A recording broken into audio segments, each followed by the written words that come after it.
Assalamualaikum warahmatullahi wabarakatuh. Kami dari kelompok 10 akan membawakan materi mengenai hubungan perekonomian, pengangguran, dan inflasi. Sebelumnya, nama saya Oksana Raspajana dari kelas 002. Selanjutnya, rekan saya.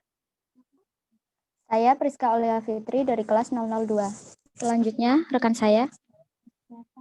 Saya Putri Nur Fadila dari kelas 002. Tujuan pembelajaran kali ini adalah semua yang telah disebutkan pada slide ini.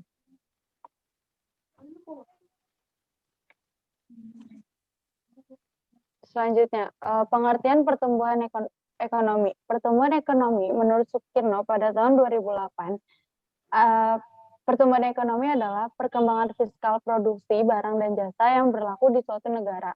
Pertumbuhan ekonomi merupakan salah satu indikator untuk menilai suatu perekonomian. Yang kedua, pengertian pertumbuhan ekonomi menurut Murni pada tahun 2009. Pertumbuhan ekonomi merupakan suatu kondisi di mana terjadinya perkembangan GNP yang mencerminkan adanya pertumbuhan output per kapita dan meningkatnya standar hidup masyarakat. Selanjutnya, produktivitas suatu perekonomian.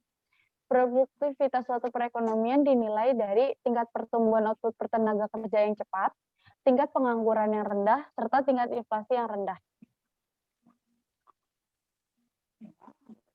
Faktor-faktor penentu produktivitas. Yang pertama, modal fisik. Modal fisik merupakan faktor produksi berupa peralatan dan infrastruktur. Terus ada modal manusia, yaitu berupa kemampuan dan keahlian yang dibentuk melalui pelatihan. Terus yang ketiga ada sumber daya alam. Sumber daya alam merupakan input dari suatu proses produksi barang dan jasa yang telah tersedia dari alam seperti tanah, sungai, sumber mineral, dan lain sebagainya. Yang keempat ada pengetahuan teknologi. Pengetahuan teknologi merupakan pemahaman masyarakat mengenai cara-cara terbaik untuk memproduksi suatu barang dan jasa.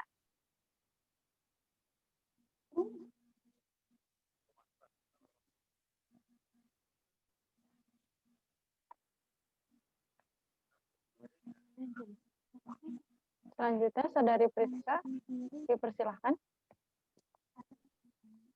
Resensi, depresi, dan pengangguran.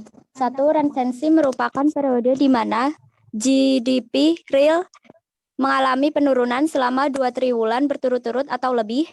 2. Depresi merupakan resesi hebat yang terjadi dalam jangka waktu yang lama. 3. Pengangguran merupakan seseorang yang digolongkan dalam angkatan kerja yang secara aktif sedang mencari pekerjaan pada suatu tingkat upah tertentu, tetapi tidak dapat memperoleh pekerjaan yang diinginkan. Dipersilahkan untuk Saudari Putri.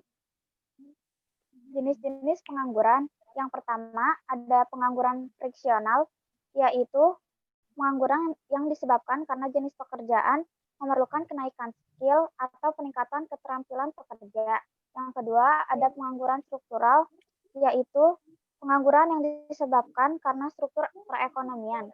Yang ketiga akibat siklus bisnis atau ekonomi yang terjadi akibat resesi atau depresi pada suatu perekonomian. Jenis-jenis pengangguran menurut Sukirno pada tahun 2008. Pengangguran dibagi menjadi 4, yaitu pengangguran tersembunyi, pengangguran musiman, setengah pengangguran, serta pengangguran terbuka. Saudari Priska. Pengangguran terbuka yaitu 1. Mereka yang mencari pekerjaan. 2. Mereka yang mempersiapkan usaha. 3. Mereka yang tidak mencari pekerjaan karena tidak mungkin. 4. Mereka yang sudah punya pekerjaan tetapi belum mulai.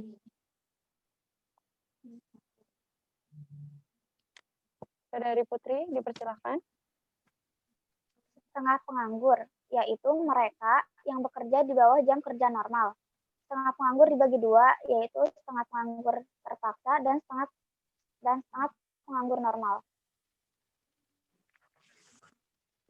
Pengertian dan pengukuran pengangguran. Pengangguran merupakan salah satu gejala terjadinya resesi dalam perekonomian. Pengangguran dibagi menjadi 2, yaitu orang yang dianggap penganggur serta orang yang tidak termasuk angkatan kerja. Saudari Priska dipersilakan.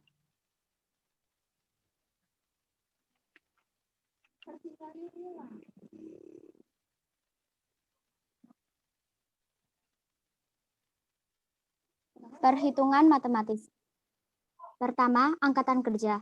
Orang yang bekerja ditambah orang yang menganggur. Kedua, jumlah penduduk. Angkatan kerja ditambah yang tidak termasuk angkatan kerja. Ketiga, tingkat pengangguran. Orang yang menganggur atau orang yang bekerja ditambah orang yang menganggur.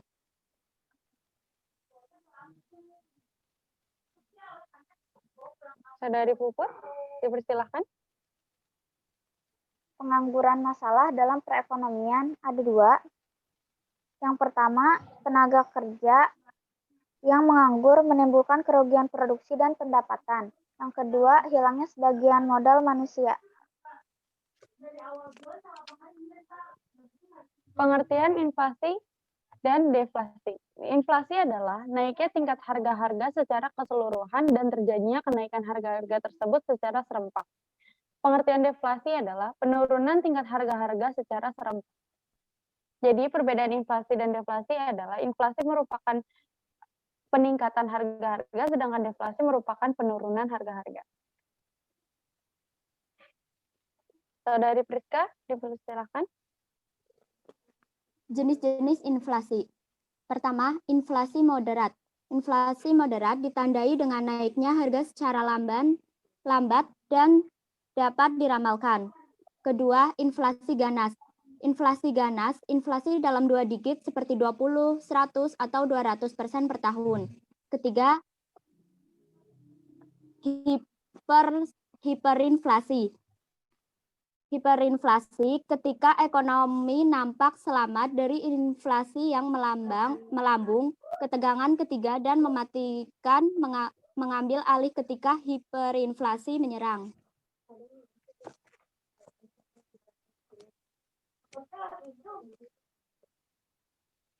Saudari Puput, dipersilakan. Perhitungan inflasi berdasarkan komoditi. Yang pertama ada bahan makanan, yang kedua makanan jadi, minuman, rokok, dan tembakau. Yang ketiga perumahan, air, listrik, gas, dan bahan bakar. Yang keempat sandang dan kesehatan. Yang kelima pendidikan, rekreasi, dan olahraga. Dan yang terakhir, yang keenam itu ada transport, komunikasi, dan jasa keuangan. Ini merupakan tabel contoh perhitungan inflasi dari tahun 2006 sampai 2009 menurut kelompok barangnya. Pada tahun 2006, inflasi meningkat sebesar 6,60%. Pada tahun 2007, inflasi meningkat sebesar 6,59%. Pada tahun 2008, inflasi meningkat sebesar 11,06%. Tahun 2009, inflasi meningkat hanya sebesar 2,78%. Kesimpulan dari pembahasan kali ini adalah bahwa pengangguran berpengaruh negatif pada pertumbuhan ekonomi, di mana apabila pengangguran meningkat, maka pertumbuhan ekonomi pada suatu daerah atau negara akan menurun. Sedangkan inflasi berpengaruh positif pada pertumbuhan ekonomi, di mana apabila inflasi mengalami kenaikan, maka pertumbuhan ekonomi di suatu daerah atau negara juga akan meningkat. Pengangguran dan inflasi secara bersamaan memiliki pengaruh terhadap pertumbuhan ekonomi. Saya akan bertanya kepada Priska.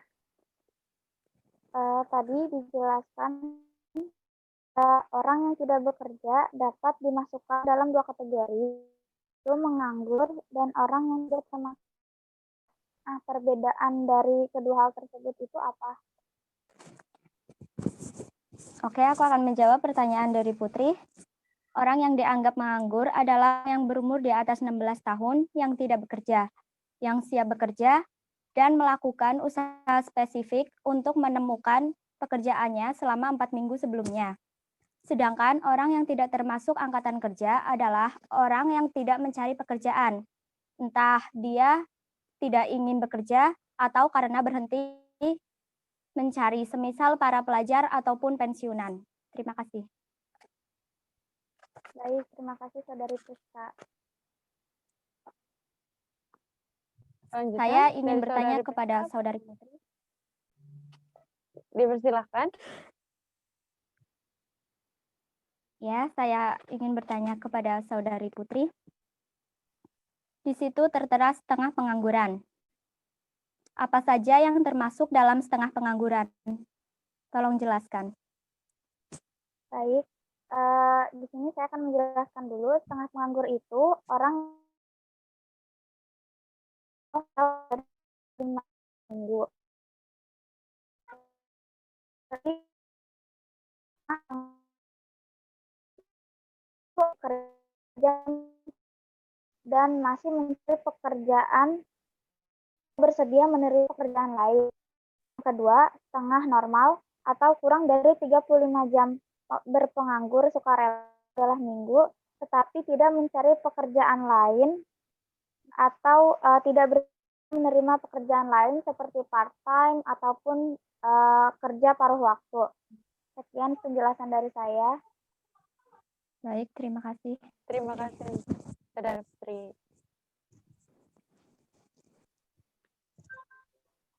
Sekian dari kelompok 10 atas pembahasan hubungan antara pertumbuhan ekonomi, pengangguran, dan inflasi.